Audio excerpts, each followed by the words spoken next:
Oh yeah, dude. We're in here with it. It's gonna be I've great. never seen the sidebar. That is hype. That's great. Yeah, we're definitely live now. We're chatting. We're active. I love I it. love it. People are gonna be like, this is what it's like behind the scenes. This is new. This is new. Oh man, there it is. Just like that, we're live. Man, dude, this stash just keeps getting thicker, dude. It's funny too, because it's like red, so it's super weird looking. All right, while Keep we're going. sitting here waiting for more folks to join, first of all, hey, it's Mikey, host of the Pioneers Podcast, joined with Alex. How are you, Alex? I'm doing great wearing this brand new Yeah, black pro jersey. It's crisp. Fire. I'm jealous, man. I need to buy one. And then, of course, our special guest, we got Isaac on the show with us. How you doing, Isaac? I'm good. So happy to be here and just, I don't know, just hang out, talk, and I'm sure the conversation's gonna just get going and flowing. Oh, it's gonna get going for sure. But before, look, man. Okay, so I found this article like 20 minutes ago, and when we were backstage, I didn't even mention anything about it. I didn't want to, right? But tell me this. I might be wrong here, but tell me this isn't kind of weird. This is raising flags. It says America's second biggest burger chain makes a major French fry upgrade. First of all, there's already a couple here to retain their heat and crunch for 15 to 30 minutes after purchase. Yeah, tell me that's not weird, dude. Yeah, I feel like Wendy's engineer is. fries. I feel like Wendy's has spent so much time trying to figure out how to get the perfect fry, and it's like the fry is not what's wrong. Just figure out other things. It's kind You've of got a a waste, 4 too, for 'cause 4. you just dip them in your vanilla frosting or whatever it is, and you're good to go, right? Wasted R&D money right there. Yeah, it's ridiculous. On top of that, I don't know, man. I like Wendy's, don't get me wrong, but so does like the whole world. So it's like every time I pull up, there's like up 50 people in the drive-through. Like, yeah, now's the time. Well, and there's I'm the like, old really? saying. There's the old saying: "What you feed your body affects your mental health," which is what we're going to talk about today, right? Honestly, True. fuel You know what matters. You know what also feeds my mental health? Video games. Pumpkin spice lattes. Ooh. Yeah. Is that how we're introing? What are we drinking? We always start with that. Are you pumpkin spice this morning, or is it just because it's that time of year? I wish. I'm still finishing the remnants of my Taco Bell order that came in late. What are you drinking? Water again? Water and coffee. There's the water, and here's the old. I switched up the mugs this morning. This is the Rocky Mountain mug here. So yeah. Rocky Mountain oysters. That's what he's drinking. There you go. Yeah, just water for me. That's it. Very good. Very Just good. water. The best thing you can have, probably. That is, yeah. Water, health is wealth. I got it from a YouTuber named Laid Back. He replies or reacts to all these songs, right? I actually know who you're talking about. Yeah. But he always has a thing of Fireball in the back, though. He's like, "Oh, water, health is wealth," and you're like, "Wait a minute, what is that back there?" Oh, that's funny. All right, we're looking pretty good. We're looking solid. It looks like we got about 10 viewers in the stream.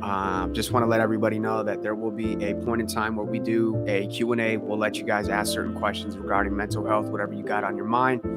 I wish there was a way for people to put in anonymously, because I understand some people it's a little bit different talking about mental health, which is definitely understandable. But we're going to get I have rolling. a solution for that. If you do want to submit anonymous, whisper it to me on Discord or DM. Or Twitch, either or, and I'll take it. So there is a whisper mode, huh?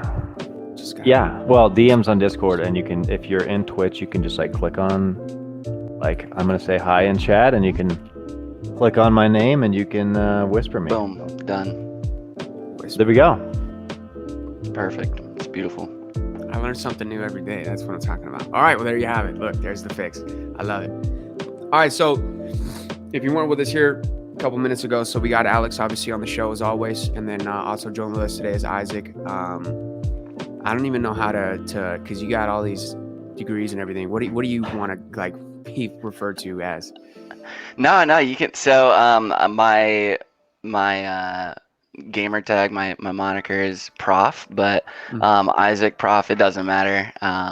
Doctor? No, not yet. Soon. Just right there. So soon, but not yet. That's crazy, man. No, I love Prof. love teaching, because when you're getting like degrees, you can get funding through teaching. So I have taught college classes for the last 3 years, going into 4th, but last 3 years. And dude, like there's something special about teaching people that like you just take such like a pride to, like it's so different. So I love when someone calls me prof, I'm just like, hell yeah, that's me. Like, invokes that pride. Oh yeah, no, I feel you. I'm an instructor in the military, so it's like one of those things where it's like, it just feels great at the end of the day. And then especially when you finish up a class, like a whole class, and then you send them on their way and you give them a little couple nuggets, for them to take with them in their career. Dude, it's unmatched. Yep. All right, I want to dive into this, man, because I think this is kind of interesting here. So, and let me pull it up here too, but you were talking about music and soccer, and I'm a little confused because you said you don't feel like they will go together, but I mean, I feel like that's kind of tight, man. Can you imagine? Yeah. Well, I will say, like, okay, so I grew up playing video games the whole time, but my 2 focuses were soccer and music, and was competing at a high level in soccer, and was enjoying all my time in music. And going into college, I was like, you know what, like I want to go somewhere where I can both play soccer and sing. And it didn't hit me until I was already like halfway through freshman year, where I was like, so do I sing when I'm playing soccer? Do I play soccer while I sing? The like worlds combined like one time, and that was like when I would like sing like the national anthem before a game or like something like that, and like that's it. So yeah. Or you can be mic'd up the whole time during the game, and you just sing, and then boom, dude, montages up the wazoo right there, good to go. There you go. Yeah. So weird mesh, but we had a little skipperooey there, but I said weird performance mesh, but oh yeah. Hey, I know that's what people are interested in. I know how that. Well, I never meant to major, but I have a minor in theology and then a major in marketing, and I almost got a minor in psychology. But people are like, theology and marketing. What are you next, Joel Osteen or whatever? I'm like, no. Oh man. I just went to a Jesuit university, and like you have to take like so many philosophy and theology classes, and I was like I was really digging it, because like I was born and raised in the church, and not to like go into that side of things, but it's like it was just really interesting learning like other cultures, because like they didn't push that on you, which is interesting. My mind expanded there, and then eventually I took so many classes because I like the professors. I'm like, how many more do I got to take for a minor? He's like, 1. I'm like, all right, let's just do 1 more. Might as well just say I have it. So it's always interesting how different degrees combine and shape your college experience. Interests collide, and then you try and make money and try and make a kind of stamp. And I think for me, like, it's just been continuing to add the interests until like I figure out exactly like what my niche is. And soccer and music got me to performance, and eventually like I realized that I really liked thinking like philosophically and like thinking really intentionally about how people feel. So I threw in psychology, so performance psychology, and then it's just kind of like progressing from there. And I would say like the last seasoning that I felt like I was really missing from my mix was really just incorporating video games, which had been kind of with me for my entire journey. And I would say I feel more at home with like the mix than I've ever felt. And that's here at Pioneer. So it's awesome. Yeah, and I think that's good, because like now with mental health slowly getting pushed into the limelight of like, for generations, it was like, suck it up. It's like it's in your head. It's like, well, it is in your head, but it's so much more important than that, which we'll dive into the individuals of that. But it's like people like, I'm so glad like people are finally understanding how much of a toll it really takes on people. 100%. And like how much we actually have to like give ourselves mental breaks and treat ourselves as like it's so much more than just your physical body, right? 100%. You only have one brain, right? Like let's treat it good. Exactly. Yeah, so I think we're gonna pull a little bit of a switcheroo here because I understand some people's days are time sensitive, right? So some people might be in here waiting for the mental health topic. So before we start diving into actual questions, so we're gonna switch your questions down to the bottom, and then we're gonna start talking about mental health. But the first thing I do want to ask is kind of where did that come to be? Where did you kind of sit back and go, you know what, I'm gonna dive into the mental aspect, kind of thing? You know, it's hard to ask it, but no, like just like where did that kind of generate? So in my soccer journey, I was playing for the Olympic Development Program, and was like traveling nationally for camps, just doing everything. And when I got to my sophomore year of high school soccer, the one bully that I ever had in my life from back when I was like 10 years old was the captain of that team. And I hadn't seen him in a long time. And when I say like bully, I mean like it was like incredibly like psychological bullying. What had happened, I think, is that I had stolen the spot of one of his like better friends on a select team. And it was pretty relentless. It was pretty bad. And so when I got to that level, I was coming off of just like this high of like all my performances, like playing the best soccer of my life. And I couldn't do it. I was honestly just like mentally gone. I had no internal kind of like way to get me through that moment. And so I went and saw a sports psychologist for the first time and didn't even know that they existed, but my parents knew of one through like a family friend, and that was a great experience and I loved it. And then it came back up again when I was a music major, and people were basically just like having horrible times going through a music major. There's just so much pressure when you're in a fine arts major. And so I found myself kind of like counseling the other students using some of the tips and tricks I had learned just a few years prior. And that's when I was like, yo, like, this is something I could really do. Yeah, I like that. There's been a couple times where I've, talked to people through things just because growing up, I've seen some things, right? I'm also adopted, and there's a lot of things that go into my situation, right? Where I kind of feel like I grew up a little too soon. I kind of was, when I was 14, 15, I was trying to talk to my dad about, hey man, what am I doing when I'm getting out of high school? And he's like, you're not even like a sophomore yet. What are you talking about? Right. Or you'd be like, go outside and go play football or something. Stop talking about like love or something, man. You're like 12 years old, just weird things like that. And I just think it's funny because I was trying to figure everything out at a really young age when I it's weird. But it's crazy too that we're doing this episode because it kind of happened at the perfect time, because I was actually it's been a very long time since me personally I've reached out to somebody about something, but that's also because I'm very, very, very, very good at hiding things. Of course. I am very good at that, right? But everything just kind of hit. It was about I think it was Monday, I think, is when I made the call. We actually have folks on our base called chaplains. I don't know if you're familiar with them. I actually made the call. Super weird too. So this is for anybody in the chat right now that's just understand that it's like this. I feel like it's the same for a lot of people, but I made that phone call, and he answers and he's like, hey, this is chaplain, blah, blah, blah. Right. And I just kind of stood there for like 5 seconds. I was like,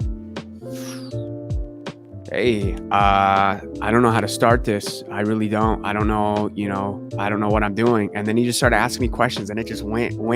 Yeah. And finally we got down to the bottom of it. What I got is called fear of abandonment, and that's because, I was adopted, and a couple other situations kind of go into that, right? So it's something I'm trying to tackle at the moment, right? But I reached out, and I felt so much better after just reaching out and talking about the situation itself, right? Yeah. And I'm not scared to admit it. I'm getting to the point in my life where I need to start figuring this out, right? I need to figure out what's still crawling around in this brain, right? In order for me to be better in the long run. So I mentioned hiding, right? I love that. Being very good at hiding things, but there's got to be some other tells. So my question is, how can I tell if somebody is having a mental health problem, or how can I tell if somebody's feeling a little bit depressed? What are some good tells or signs for that? So I think like the first thing is to, even if it's like coming from a place of love, like like you don't have to constantly be like looking for people to have mental health problems, because if you're looking for it, like you're going to find them, because the reality is that so many people have some aspect of something that's going on that's like just outside of the norm. You know, it's a standard deviation outside of like how sad you should be. It's a standard deviation away from how anxious or like how much you worry about what other people think of you, you know, whatever it is, like everyone's got that going. And I think that like how you tell if someone has a mental health problem is if you are there as a support figure and they reach out to you because you've been a stable support figure for them and they tell you they have a mental health problem. Like being that support for somebody is the biggest piece. And I think that like in this kind of COVID-esque, like still going through pandemic world, like a lot of relationships have kind of been like tested, you know, like do you still reach out to the people that you used to hang out with and grab a couple drinks with that maybe you haven't seen in a year and a half? Do you still make calls to, you know, high school buddies? Do you still just like reaching out and making sure that you have a support network, and not just like for yourself but like for them? Like it's a two-way street. And like when you're there and you show that you can be there at a moment's notice, that's when you can be the best support, and that's when people will open up. So I would just say like if you're feeling like there's someone that you do support and that you feel like they have a mental health issue, I think just continuing to be there as support and letting them open up about it at their own time. Think about you calling the chaplain. Like he did all the heavy lifting, right? Like once you just made the call and said like I need some help, like he did all the heavy lifting. So you just have to, like, as the person with the mental health like issue that's happening, you just have to be the one to feel safe and comfortable enough to just take that one step. And you know, if say like I'd come to you, Alex had come to you and said like, yo, I think I need some help, like you would have done the heavy lifting and been that support figure, been like, let's talk about it. Let's how do you envision me helping? And I'm glad you said that too about the just kind of communication too in general, and just talking to people, because I feel like it's crazy too, because if you look at the generation we're in, right, there's a lot less people going out and about and still talking to each other, right? No matter where you go, people are nose deep in their phones, right? No matter where it is. We're talking bus, we're talking barbershops, we're talking grocery stores. No matter what it is, you walking down an aisle and simply saying good morning to somebody is almost creepy now. I don't know why, right? There's a different vibe. It's crazy. But and the other thing that also blows my mind is that we are always nose deep in our phones, right? So that means we're always on social media, we're always zooming around, we're always doing something. But people still find it weird just to message somebody, you know, just to say, hey, just checking in, how are you doing? That's another thing that I struggle with, because I told the chaplain, I was like, look, man, I'm not gonna lie to you, for the last 3-4 years, like I always check in on my people. I always see how people are doing. I can't even tell you one single time anyone has ever messaged me to say, hey, how are you doing, man? You doing good? And I told him, I was like, if somebody asked me that, I literally would have told them, no, not at all. I'm not doing very good at all. So I guess my portion just to put out there is like, just text your friends, man. 100%. Just tell people, hey, man, what's up? You know, are you doing good today? Not the typical, like, I'm fine. No, like, be serious. Like, how are you doing? Legitimately ask. 100%. Yeah, I think this is fantastic stuff. Like, just to add one more thing, like I think with the rise of social media, like it's like a blessing and a curse for, even internet aside, just social media. Like people get so reliant on the hormones that your brain produces when, like, I got so many likes or so many this or so many that, right? It was Simon Sinek that spoke about that, right? Like the dopamine that you get from receiving those notifications. And I think people, you know, just because we're on the subject, is like, it's okay to, like, not okay, it's encouraged, like, unplug and go out in the world and earth and just go do a trail walk or something, right? Like it's like more than just checking on your friends. It's like, and I want to get into this a little bit as far as like developing your own good mental health habits. But I just think, you know, for anybody listening out there, it's just so important that, like, be very careful with social media, because it is a very slippery slope. Well, it's kind of like I think the word here is really just kind of like extrapolated, but like in essence, like it's kind of like pulled apart your social life and your personal life, right? So Mhm. like these two things like used to be really like meshed together, and now you decide like when I go live, when I'm in the chat, when I post on Instagram, when I'm on Twitter, like these things have been like separated, and like your private life turns into just like I turn off completely. I don't talk to anybody. Like, Yeah. and there needs to be a middle ground. And I think social media, if you get caught by social media, it can it can remove that middle space sometimes. Sometimes it makes me feel bad too for celebrities because they get to a point where it's like the only thing that's keeping them private is their own thoughts. No matter what else they do, Yeah. man, everything gets released. You text your buddy about a secret song that you had on your phone, somebody's somehow gonna find that and release it. Like everything, just kind of parts away. But I'm glad, Alex, that you mentioned that about social media because I've been going through the same thing. But obviously, I'm in a situation where I still need to keep Twitter, right? I need to professionally represent the organization that I'm in, right? But Facebook, I took that off my phone. Boop, out of here. Bye-bye. Instagram, same thing. Bye-bye. Gotta go.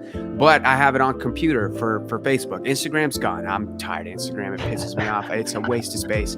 But I get it. For social media like tactics or whatever, however you guys, I don't know. I'm not a social media guru for blowing up on socials and stuff. I don't know. Yeah. But I got rid of Instagram, right? But Facebook, I only use now on my laptop because that's another thing that bothers me is taking all of this social media stuff everywhere you go. So no matter where you're at in time, you're just sitting there like, oh, well, I can just zoom around online again. Like, no, I'm trying to break away from that because social media is also very unhealthy for me because there's some times where one of my maybe kinks, I guess you could say, is that I judge really hard sometimes.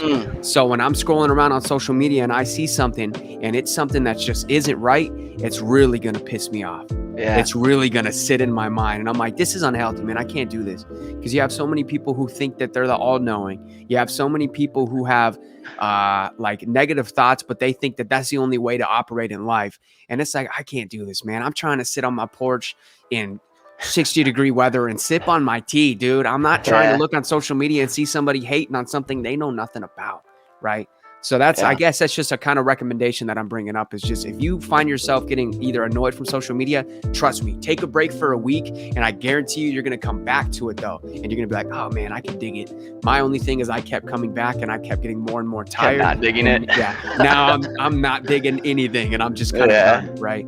Yeah. But so speaking, right, talking to people, we talked about that, trying to get to people, get to their minds, whatever. Yes. Hey, how you doing? I want to know, how are you? So my question is, how do we speak to somebody effectively, to somebody that we know has mental health? So you've done the good job of reaching out to your people, asking legitimately how they're doing as you're building this network. Hopefully you're also getting that like reciprocate, like they're asking how you're doing, stuff like that. All right, so now you've got the person that you've been steady support for a long time. They finally open up to you. They say like, all right, like I'm really dealing like with this thing.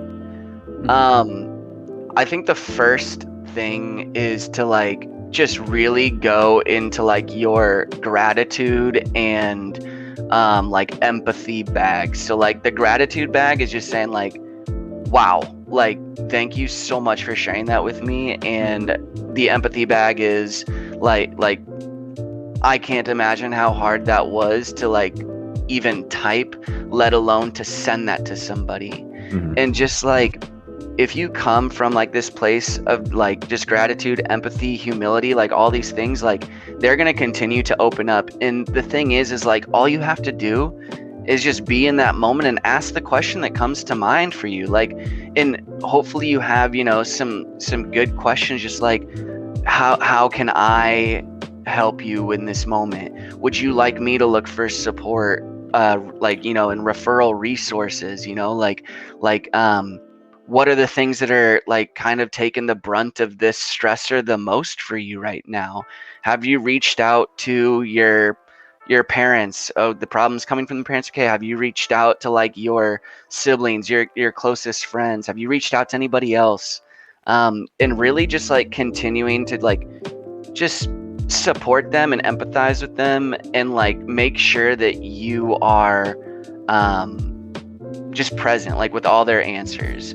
You can ask them, you know, really just like how are you taking care of yourself? How are you not taking care of yourself? And then respond authentically. Yeah. Just you're not like, if you're not a professional with mental health, like the biggest thing you can do is like try and empathize, listen, and then try and help them find a resource where they can really, really get their thoughts out. I think that's like phenomenal stuff, because I think a lot of people just don't grasp that they're drowning in a lot of problems. And so the first time, if you are the first person they've reached out to, it's like a river of problems, and like can be very overwhelming. So like, yeah, like you said, if you're not a mental health person, like that's good to just be present with them. Like I always say, practice the aptitude of gratitude, even for yourself, because like there's the whole first world problem thing, and like there's still real problems, but people don't realize like they can drown you if you let them. And even if you don't let them, like it's still so hard to deal with sometimes. And I think just have a good state and presence of mind to like know when you're not okay. Like the old way of thinking was like, you know, suck it up, buttercup, or whatever. But it's like people need to understand, like, it is okay to feel down. It is okay to feel bad. 100%. You just have to know how to process it and how to find the right resources to get better, because people, like I said, people. And again, I don't want to like knock older generations, but like when you grow up in a certain environment and then people tell you that, like, you know, they don't tell you that it's okay. It's just like, oh no, it's not okay to be down. It's not okay to be upset. You need to figure it out, get over it. Right. Like, and that is like, it just compounds the problem, in my opinion. And I'm not an expert, but just my mere 31 years on this planet, like my observations that I've seen. And so I think I'm blessed to say that I grew up in a good household and I feel pretty good at mental health. But even then, like, sometimes people don't know how to compartmentalize all these things. And so like, I'm just so glad we're having this conversation, and I really want to dive into like the esports side of things, the we'll get it. I will say though too, like you made a good point of like what previous generations did. Like the current generation right now has an obsession with saying like, oh, I know what you're going through because this thing happened to me. Mm-hmm. Don't do that. Yeah. Like someone's like, yo, like I'm just really going through it. Like my dog is having this issue. Like, don't be like, oh yeah, like my dog died 3 years ago, so I know it. Like don't obsess over putting them into your shoes. That's not your job right now.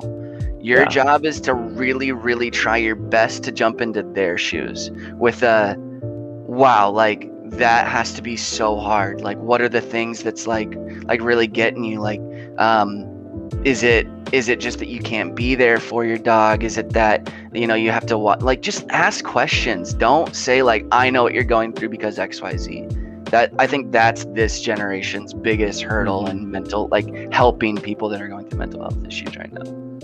I think a lot of people want to relate, right? Everybody wants to be kind of not related in specific, but like everyone wants to relate to kind of like each other, right?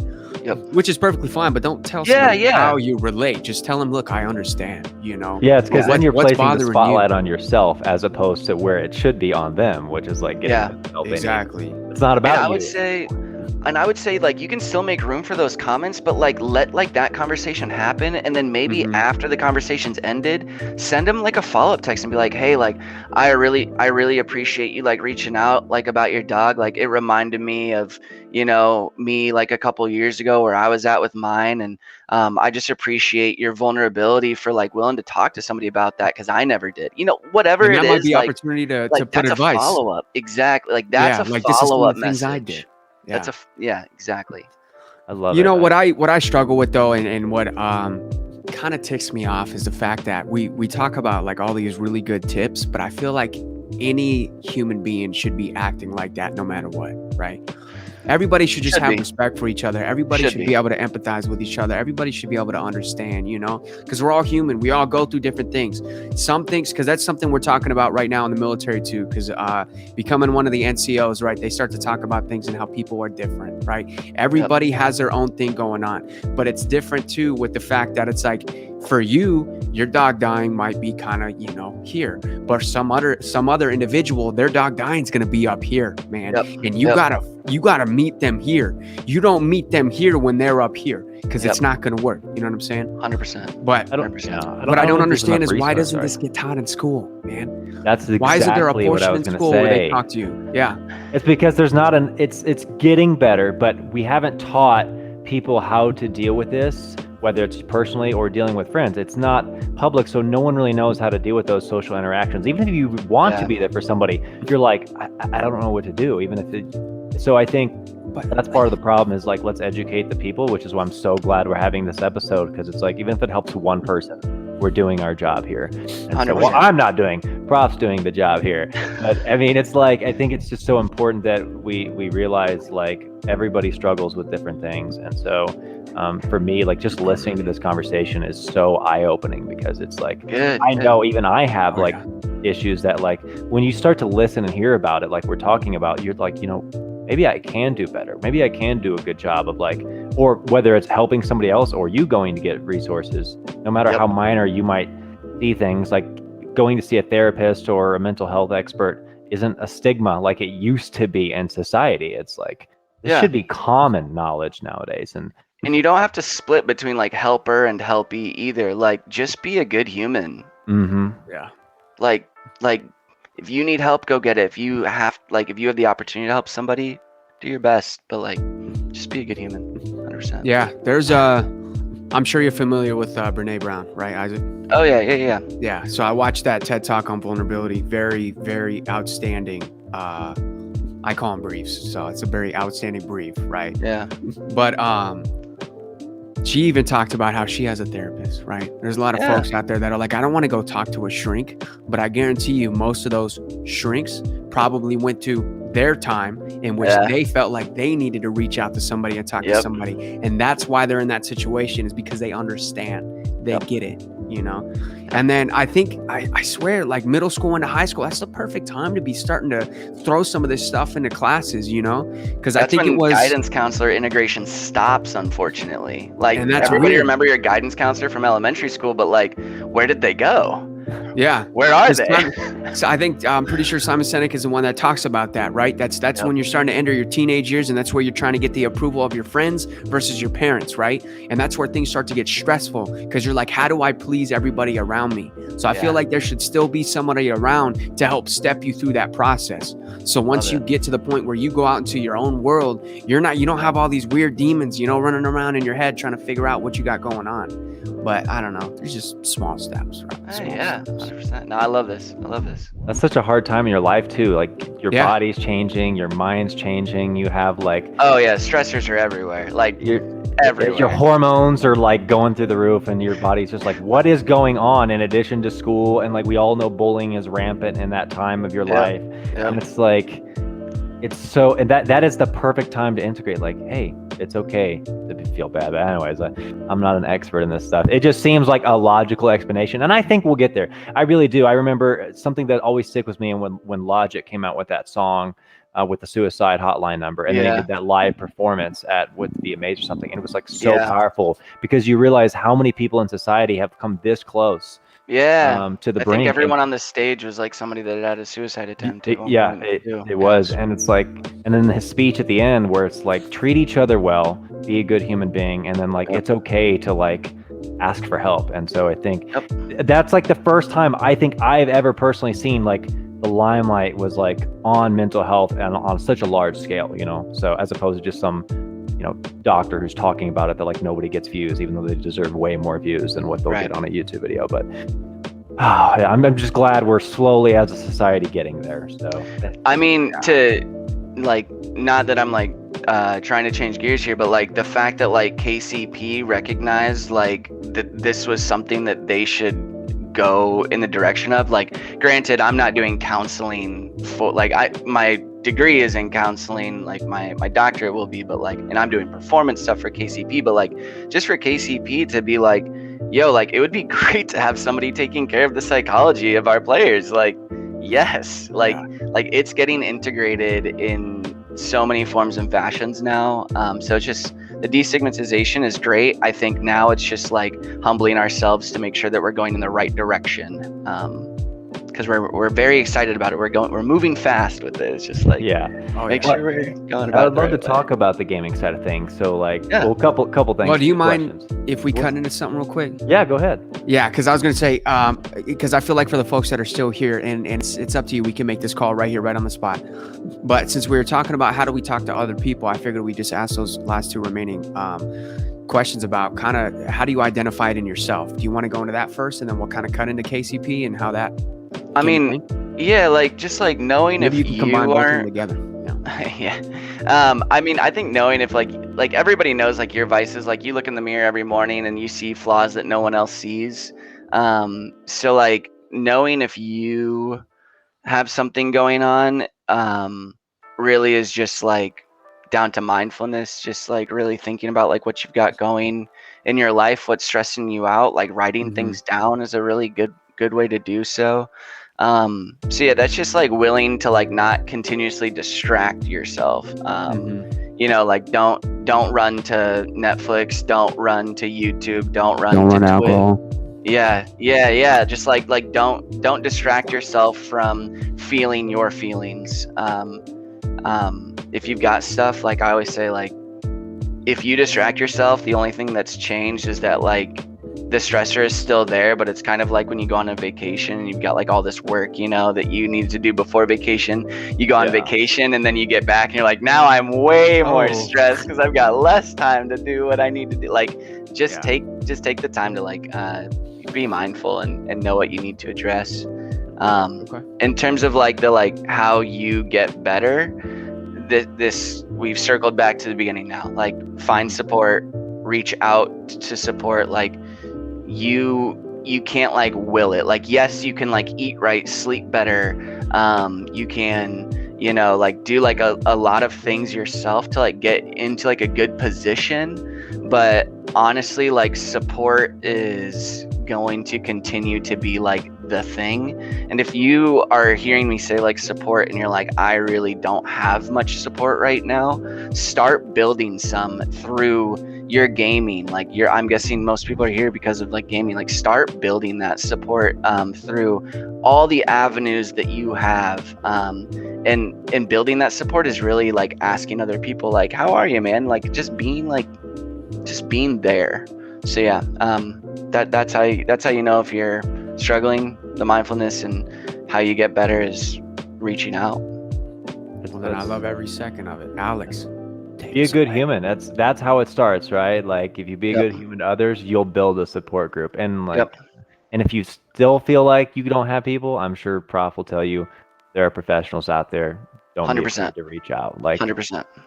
That's their job and they're very good at it, and they will 100%. find a way to get you better. So yeah, we'll dive into this. Is the really good stuff, because now I think, especially professional athletes, we all know this happens, but esports is probably even crazier because you're not at a training facility like the Kansas City Chiefs are around people all the time. Most of the time you're spent at home or in some area where you're staring at a screen, right? And like while the chat's there and stuff, like it's slightly different social interaction. Yeah. So how does one, whether you're a professional athlete or a content creator, it doesn't matter what you do. One, the pressure's high because you want to make this career, or it is your career. And so you're playing in front of thousands and thousands or dozens of thousands of people, which adds to the mental stress.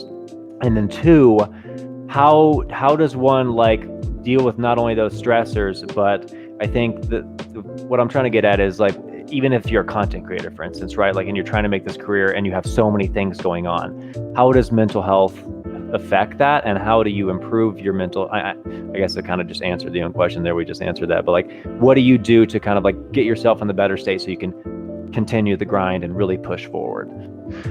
Well, I think even just like the way that you ended that, like continue the grind, like I think one of the biggest things threatening people right now is burnout.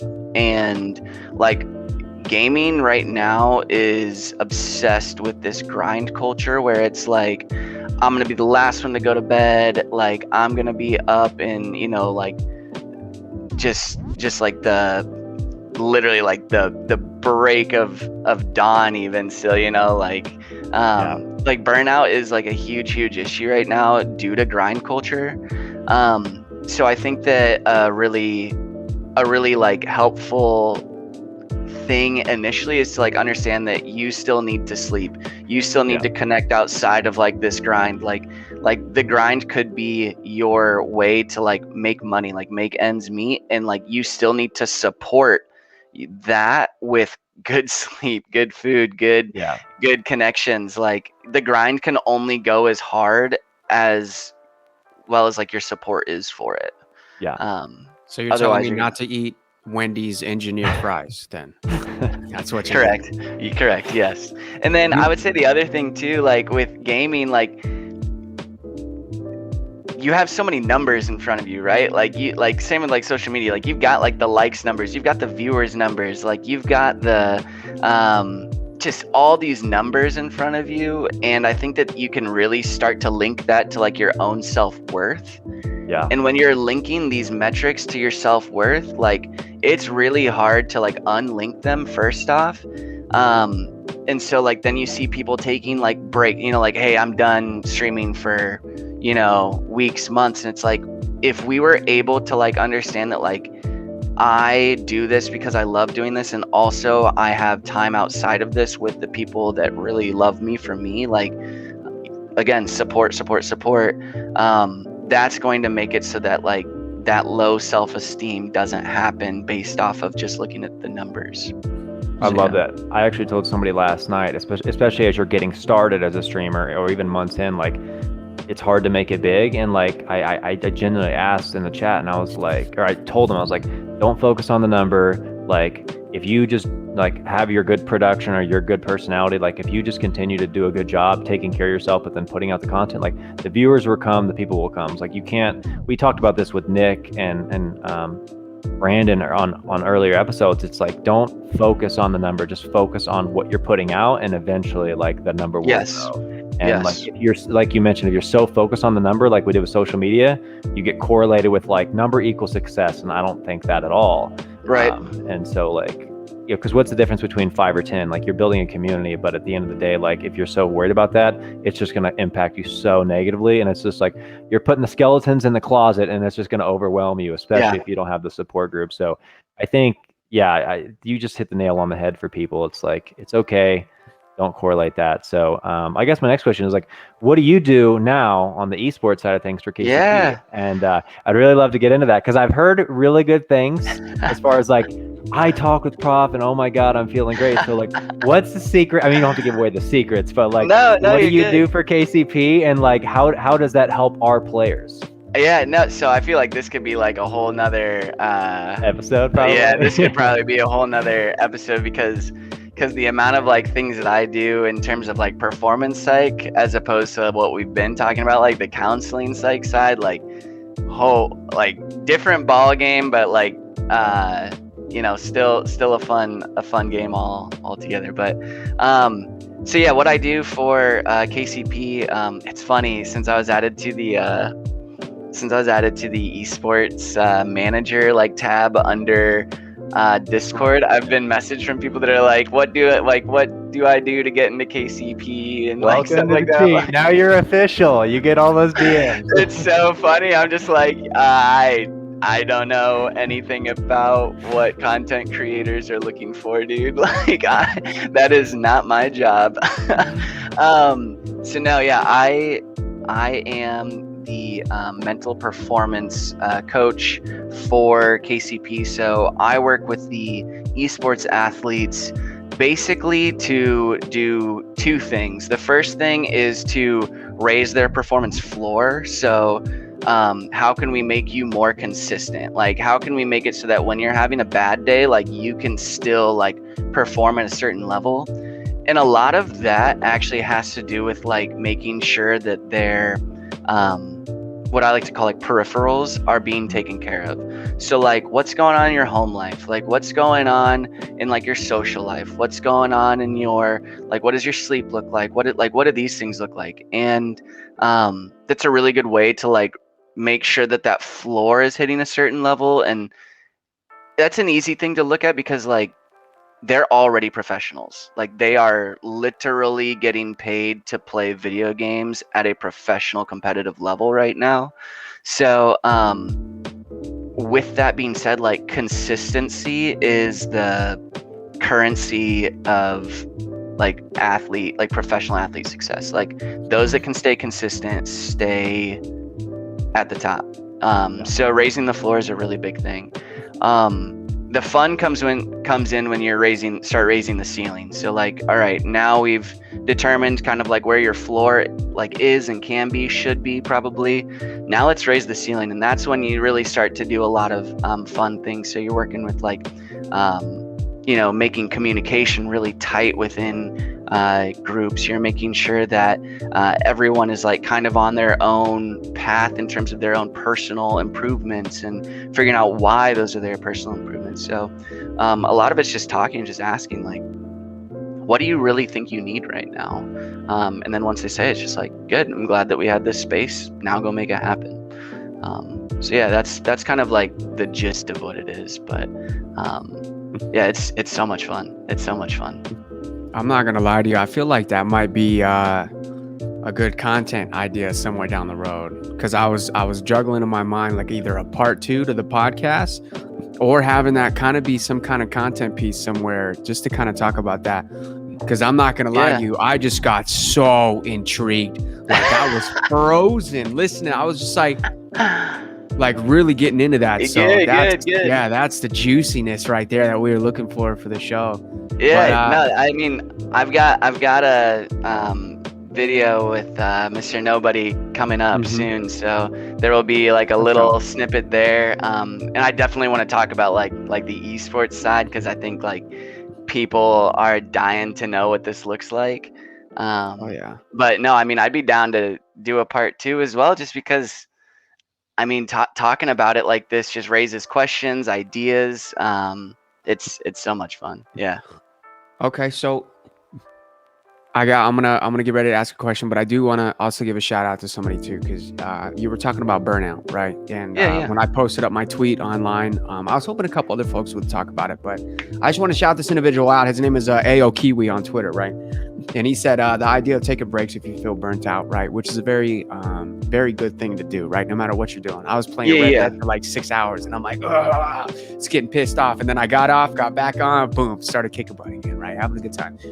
But this individual also spoke and said, if you need somebody to talk on the show, I'd be more than happy to come in and talk about what's worked with me. I just want to say thank you to AO Kiwi for saying that, man. It shows a lot about your character for you to say that you want to come on and speak about mental health. So I appreciate you over here from my side for recommending to do that. So I just wanted to put that out there. Sounds like AO Kiwi might be a good person to reach out to for support.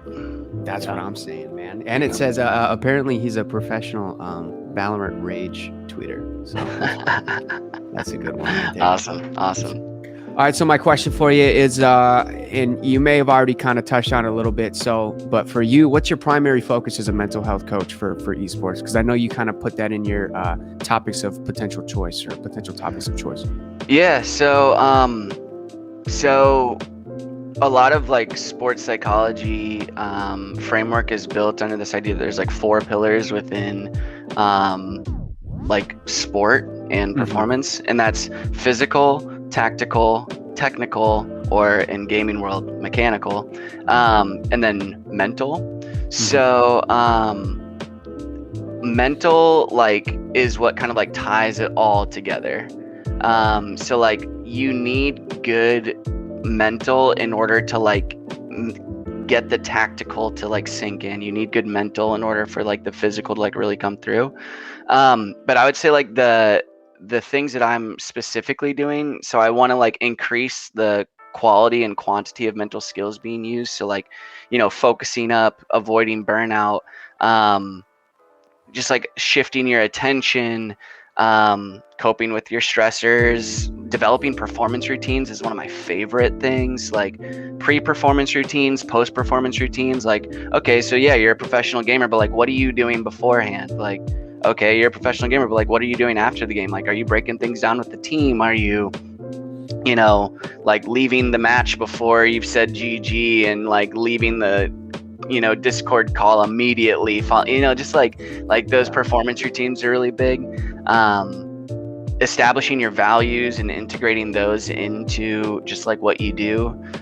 That's been a really fun one that I've been doing with one of the teams that we're working with. And then the super fun one is just like finding flow and getting people into like a flow state as frequently as possible by discovering like what kind of gets them there. So yeah. Okay.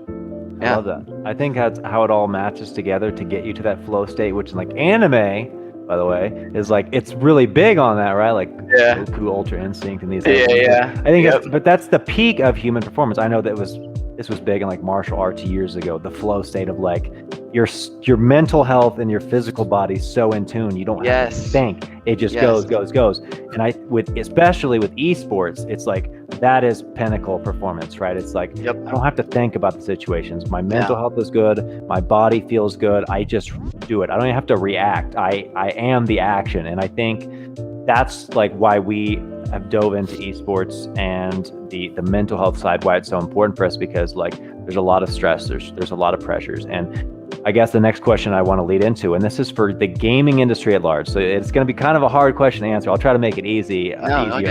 But it's like, we obviously know there's a lot of toxicity in the gaming culture. Even just like you playing ranked can be a very negative stressor environment. So like two questions, or two parts to the question. One, how do we as people try to make the gaming space a better place? And then two, and this is for all the people who game consistently, how do they deal with the stressors of like, whether it's playing with IRLs or playing ranked and people are yelling at you or raging at you, or they're racist or sexist, or like, what's the best way to kind of decompress from those situations? Because like, as much as we say it doesn't get to us, we know like on some level it does. So like, what's the healthiest way to kind of cope with those kinds of things? I mean, I'm gonna sound like a broken drum here, but like the answer to both of those things is still the answer of support. Like, if you're practicing empathy and humility and gratitude by building your support system, the chances are that other people are going to see that and want to do the same thing, be there for you, be there for their next friend. And it starts kind of like a nice little like spreading infection of like positivity and empathy. And like, it's not hard to tell when you're playing with someone that's more mature, especially when there's like, you know, like even without voice chat, just like Rocket League text chat, you know, like, what a like save. you can tell. Like you can tell. So I think like practicing your empathy is going to make it so that other people like also practice their empathy. So you'll be the victim of like that toxicity less. And if you still are the victim of that toxicity, having that support system to turn to and like vent about it, whether it's the people that you play with and just like, bro, like you're totally fine. Like I know what you play like on your best day, and I know what you play like on your worst day, and maybe this is neither, you know, you're just having a day, you know. It's just like whatever that looks like for you, just like having those support systems like as close as possible. It's gonna make the toxicity kind of just rub off, like not rub off, sorry, like run off like water. So yeah, I would say like having those good support systems is still going to be like the thing. I sound like a broken drum, but I'm glad it's kind of a similar answer, because I wanted people to understand like the gaming people at large is very similar to being a professional athlete and how you deal with these things. So I'm like, they don't get any special like help or things they have to do to cope with it. It's almost the same identical stuff. And then two, you as an individual can be a role model to better, like, even if you see somebody in your chat or I mean, not your Twitch chat, but like in your game being toxic, like if you lead by example and like tell them knock it off, or like if you don't give them the reaction, you're doing your job to make gaming a better place. You change the culture by contributing to the culture. Exactly. Don't ignore it. Yeah, no, I mean, like, and you can if that's where you're at, or like right in that moment, you know, like maybe it's too much for you, maybe you just turn chat off kind of thing. But if you're like wanting to change the culture, like you have to contribute to it. Like you have to start an infection of the different type, you know, like a positive infection. So yeah, you change it by contributing to it. All over the place, man, everywhere. So now we're just flip flopping, man. It's fun. We're interrogating you. Totally we're just we're just getting in there, right? Next. Yeah, next. Here we go. So you're talking about the pillars, right? And you talked about a little Yeah. bit between esports and sports, right? So you got the tactical and then the mechanical, right? So Yep. if we can kind of deep dive a little bit more into that, how do esports and sports differ in general? So this is actually my upcoming dissertation topic, at least a decent part of it, because my dissertation will be basically about talent development within esports. Where better to do that than the org that has developed young talent before, and with new signing of Drawley as an example, I mean, like, we're committing to developing talent again. The kind of barriers between esports and sports to me are very, very small. I think really the only like differences are that like you don't get physically tired, you get mentally tired. What do I mean by that? Like, I'm a huge Tottenham fan. Back when we had Pochettino, he really, really, really liked a super high press. So Harry Kane, the forward, Sonny, they would be up the pitch, just like going, and they're getting physically tired. You get unlimited boost in Rocket League. You have a set sprint speed in Apex. Like you don't get physically tired. Like, maybe your thumbs if you're grinding for way too long, but I mean, like really your tiredness like comes from being mentally tired. So if anything, I just feel like the mental aspect is actually more integrated into esports than it is physical sports, because everyone has a physical floor, like not a mechanical floor. Like, there are things that different players in Rocket League can do that, like, when I say like I'll never be able to do them, I mean like legitimately, like I will never be able to do them. Yeah, it's even like though my I have all brain the synapses can't do that. It just no, won't work. yeah, like I don't have the neuroplasticity in order to like learn that anymore. But yeah, so like there's a physical floor though. Like, I can push all the same buttons that you can push, like that's not the issue. So it really comes into focusing just more on mental endurance, focus more on just like the performance aspect of it, and then obviously like more focus on the mechanical side and practicing the tactical side and figuring out what those look like. So yeah, like I really think that the boundary is incredibly close, just with more of a focus on mental. Okay. We're gonna keep the ball rolling here. Obviously, we only have 4 viewers in here, which is a little upsetting because it's Q&A time. I wanted to see if anybody. So if there is any of these few folks that are watching, please put your question in the chat if you like. But we're already an hour deep, and I feel like we could just go all day. Yeah. But Isaac, I just kind of want you to put any advice or anything that you think is up here as far as knowledge-wise, because I want to give you an opportunity to just talk about the best of the best right now, since we're already about an hour deep. So just take the floor, man. The floor is yours right now. Man, so in terms of just like, I guess like parting wisdom kind of thing, like you probably know what it's gonna be. It's gonna be like saying like be that support for somebody and go find support. In terms of like best of the best type stuff, completely different direction. When you think about like what I was just saying about the difference between mental aspect and like traditional sport and esport, I think that should be like a call out to anyone that's wanting to do performance psychology. Like, that if you really want to like make some big differences in, like performers' lives, esports is a great spot to come. Like you want to talk about like getting the edge. Like, you don't need to like figure out where to fit yourself in between the strength and conditioning coach, like, because the game is so mental, you are the strength and conditioning coach. Like, you don't have to figure out where to fit yourself in between, like different like staff members, like you're the person that's there and like helping when like a injury happens, like a mental injury. So yeah, like I'm so proud of KCP for identifying that this is something worth bringing in, because a mental performance consultant can fit so many different avenues within esports that I think traditional sports psychologists can't. And it's all about getting the edge, like we're a org that's trying to compete at like the tippy top level right now, and we are competing at the tippy top level. So now it's like, all right, like how do we get the edge on other people that like have bigger bankrolls to like get the single most like mechanical person, like what is different about pioneers?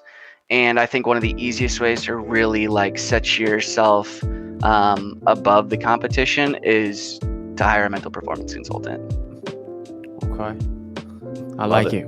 We're at the tippy top of the mountain, but we're only halfway up, huh? Okay, Doc. Hey. All right, so look at this. We actually got a really good question right here. So I like what you said, man. Very, very well worded. So in esports, there's a lot of emphasis on scrims and having good scrims leading up to a match. What do you do to ensure that the quality of practice is where you want it to be? That's a really, really good question. I actually am kind of like reworking a little bit of the scrims aspect right now. I appreciate this question. This is that's a good question. So practice makes permanent. Let me say this again. Practice makes permanent. That's the only like there's no like perfect practice. There's nothing like it's practice makes permanent. Like how you practice is how you're gonna play. So when it comes to good scrims, it's about finding one good like people to scrim against. But one thing that I'm really trying to emphasize also is scrims that put you in uncomfortable positions. So like a really easy way to think about this would be to like make the sides uneven in a scrim. So like a 2v3 scrim in Rocket League. Okay, like can the 3 side like really like pour it on like they should? Can the 2 side figure out how to like defend and then make a couple outplays and be threatening? Like making things hard so that when you get to the performance side, it feels at the very least like it's just as hard and maybe even easier. So I think like good scrims come from making it difficult. It's supposed to be a learning environment.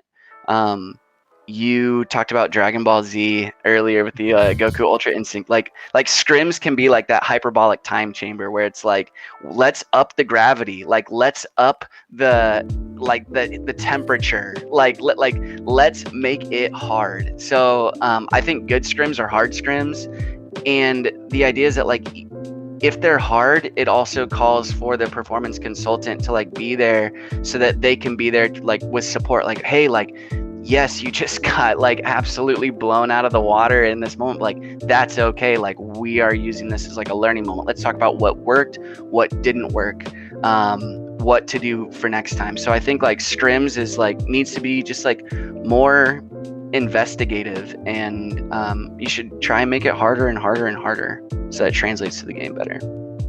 Also want to do a follow-up of that, because I think that's like incredible information, especially for teams who aren't at like the highest level, but like they're still scrimming on the lower level trying to get to that level, right? And so like these practices are really, really important.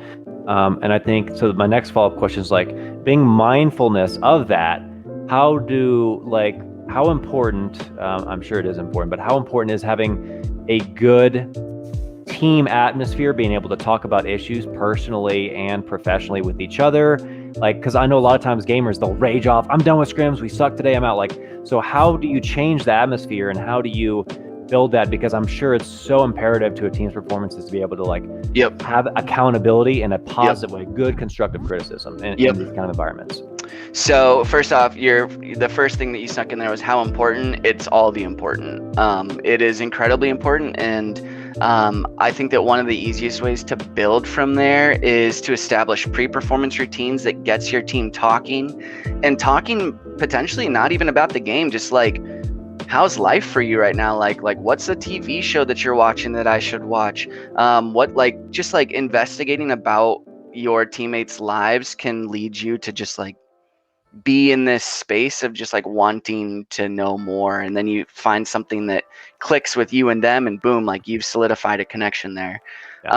Then post-performance routine, like are you staying and talking about how you feel after this? Even like whether you know, just completely pooped on somebody in a scrim or a game, or maybe you got pooped on, like stay in the call and let's talk about it.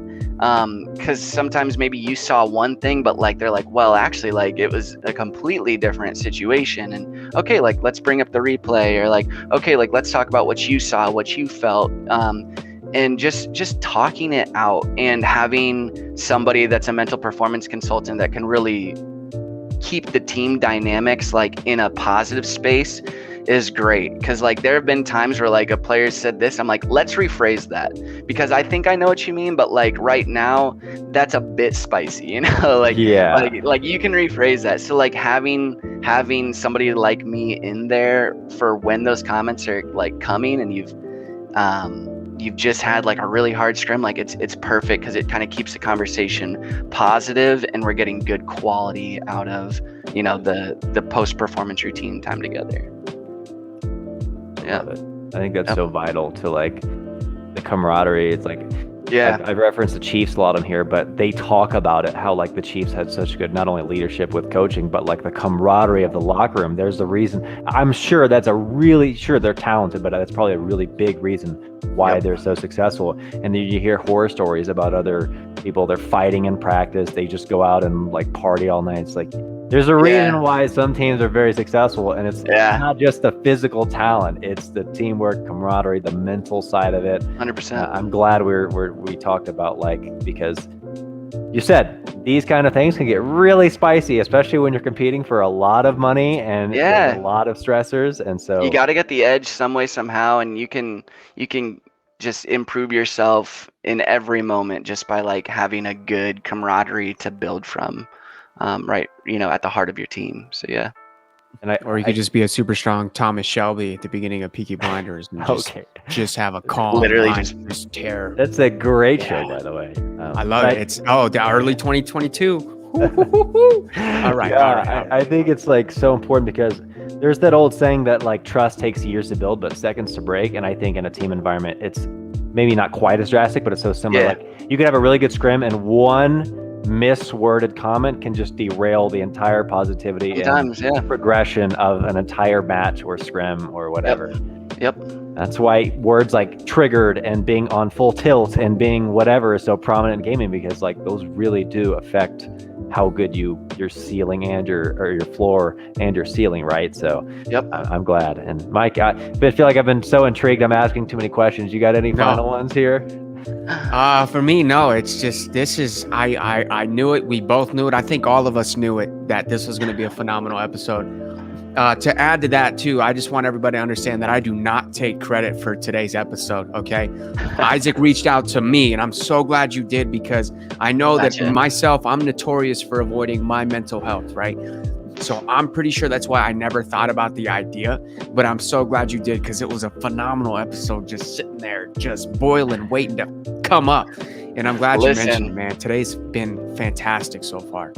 Listen, I reached out just so that I would stop getting DMs in my Discord about how I can become a content creator for KCP. It was just a protection measure on my part. If you have KCP anywhere in your Discord or Twitter, you're gonna you can be a content creator, and someone can ask you, how do I join? Which I'm glad. I'm people totally are super. I love it too. Oh, I know. You just reply, hey man, I can't help you join KCP, but how's your mental health? Yeah. You get back. Whoa. Especially when he's about to become a doctor. This is a whole nother avenue here. It's like, come over to our mental health expert, right? Like, crazy. Yes. Speaking of that, man, we do definitely need to just kind of put that out there, because, dude, mad props to you, man. You got the psychology undergrad, sport and performance masters, and then PhD in counseling psychology. Yep. Dude, almost. You got more schooling than I am cool. Like, that's just crazy to me. Going into my 23rd consecutive year of school right now. So imagine going K through 12 and then restarting as a fresh, like your freshman year of college is you being back in like first grade basically again. Oh my God. There's a reason why it takes this long, because it's so important. And for sure, issues is like the it's like being a doctor. There's a reason why they're in school. Like, I mean, surgeon, doctor. Like, there's a reason why they have to do it for so long, because you hold the weight of somebody's mental and physical health in your hands, and like, you got to be in tip top. You got to know what you're doing. You know, you can't just go watch some YouTube videos and be like, yeah, I'm an expert on this stuff, which seems to be modern day education for. Well, that's another conversation to have, but I'm super glad we had this. Just to remind everybody, this will eventually be up on YouTube. We'll have some highlights of this on our Twitter. It'll go up on our Spotify, which will eventually be going on our website, so you can listen to that. Where I know Prof mentioned it earlier, but we're going to do one of our new content series that we're developing. So we'll have a whole other, we'll have tons of content, macro, micro for that episode. So if you're really intrigued by this subject, we'll have even more coming down the pipeline. And as KCP continues to scale and build our footprint in this space, like, mental health is like really, really important to us as well. So like, as I don't think we talked about it on air, but we did briefly before air, but I think having some kind of mental health show or content series without, going into super details of personal lives I think it can be amazing, and we want to continue to pioneer this side of the space. And that was it's just the tip of the iceberg today. I really just talked about support because I think that's one of the most transferable things that anybody can pick up. But I mean, like all my schooling hasn't just been, you should find support. I got a lot. Yeah, no, I'm good on that. Basically, the point I was getting at is, like, I think as we continue to build KCP, that's something that we can really build as part of like core competencies of KCP and build that content. Because if KCP can be this beacon of like, this is really important to us and we're pushing this content out there, we're doing our job to contribute to mental health, not only in just our esport athletes, but in general, the mental health conversation that really needs to be said every single day in school and whatever it is. So we're changing the culture by contributing to it. That's what we're trying to do. So I super, super appreciate you coming on. This was just super enlightening, especially for people appreciate you guys having me. And go like, this really pertains to me, but I've never thought about it. I'm so glad we're having these conversations. So, Mikey, I'll let you continue to finish up for us. Well, no, I'm going to throw it right back at you for the KCP roundup, man. I figured you might do that. Esports wise, So I think our 6 team is playing in the NSG summer. Now who knows if it's fall now. They're playing in a qualifier or a thing today. They're in the semis. Our Madden player, since Madden just dropped his back, he's in the single elims for the kickoff tournament. He qualified last week, and I don't think he's streaming it, but we might have some updates on our Twitter.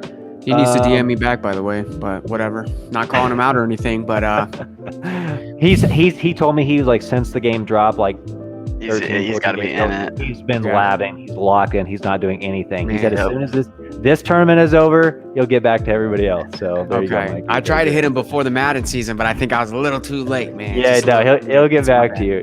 He's super locked in now. Ego. I know that's the other word in esports. Right? You got egoed. That story of my life. So we've got those 2 things going on. Let me double check the calendar. We had the amazing Mizzou Rocket League Underground last night. So shout out to them. Our Mizzou interns and our production team absolutely crushed it. But other than that, we're kind of like in this lull period of like, there's not a ton going on. Because like we're no longer in VCT, but our Valorant team still plays sometimes in these other events. Rainbow Six is in between stages, even though I know I just mentioned them. Call of Duty's obviously waiting for Vanguard to drop. So like and then Rocket League, waiting for Infinite to drop. Nobody knows when Rocket League's gonna drop. Yeah, so we're just kind of in this limbo. So like, as soon as we have information, we'll blast it to everybody. We'll have it on our Twitter and whatnot. You can and the quickest information is getting our Discord. If you're not already in the Discord, we always have that information there. And then we'll get back to some more of the like community events and stuff. So if you love being a part of the KCP community, I know it's not the esports side of things, but we're going to start getting back into developing those things and really having the community members mingle with each other and just have a spotlight on them. So there's the roundup for you, Mikey. Sheesh, that was phenomenal. That's what I'm talking about. All right, Isaac, now it's your time, man. Plug anything you got, socials, whatever it is. Yeah. You can follow me on Twitter. I just hit 100 yesterday. Actually, shout out to the 100 people that are following me. So that's at Prof Sports Psych. And yeah, that's it's probably the best spot to find me. I'm always ready for a DM on Twitter. So any And questions he's in our you got. Discord. He has a special role, so you can find him in our Yes, Discord yes, you can too. find me on Discord too. Yes. Yeah, But for the yeah, longest time trying to figure Prof out who Sports, Prof like, Elixir. yeah, like who's this What is Prof this? guy? What's Elixir? What does that mean? I'm like, what is this? Yeah. That's new All right, coach we well, that's perfect. You got anything else for us? Nah, just text, like you said early. Just go text somebody. Text somebody you haven't reached out to in a while. That's your and goal for today. I think I like that. it'll be a really cool interaction for people to do that. I think that's something people should book in their calendar. Once a week, block off 30 minutes to text all Do your it. friends, family, check up on them. You know, even if they haven't checked up on you in a while, you should be the initiator. Just start it. Yeah, and see yeah, what happens. yeah. Don't be afraid to be the initiator. I think don't ego. It's okay if you get egoed. Yeah. If you're making the attempt, you're doing it. You're You're contributing. doing it right. You're Yep. contributing. So, all right, Yeah. Mikey, take us I out. contributed to Beast Mode Mac. All right, so yeah, phenomenal episode, man. This has been an incredible experience, and yeah, just humble yourself. You know, take your phone and use it for some positivity instead of watching all this weird stuff on social media, because social media sucks. Okay, it really does. Yep. But it's got its pros and cons, of course. Yeah. But phenomenal episode. I hope most of y'all stayed tuned for the whole time. I mean, these 4 concurrent viewers, I think, have been here this whole entire time. I know we were just sitting at 8, so we got high up there. That was pretty neat. Appreciate everybody who stopped by. Do what? Shouts out to him. Yeah. Oh yeah, hands down. We appreciate everybody who comes in and attends the live stream. And Alex already told you guys earlier where you can find it, so that's super cool. And of course, we just got to shout out the sponsors, right? DoorDash. Thank you guys very much. Let me point at it properly this time. I need to get to the point where I don't have to look down to point at it instead of going, "Thanks, DoorDash." Be like, oh no, right? DoorDash, we really appreciate y'all. Under Armour, of course, too. I do need to get some new running shoes, so. Go get our merch. Our merch is dope. Merch is dope. I need to get that black jersey. And if you want a discount code, hit up one of our people or get out of Discord. We'll get you guys a discount code too. So there you go. There it is. And then, of course, last but not least, our in-house team, Social Apex. Big shouts out to them. They always they kick butt whenever it's time for them to kick butt, right? Just be like that sometimes. So thanks for everybody attending the show. We appreciate y'all. You guys take care of yourselves. We'll see you in the future. Peace. Where's the end button? There it is.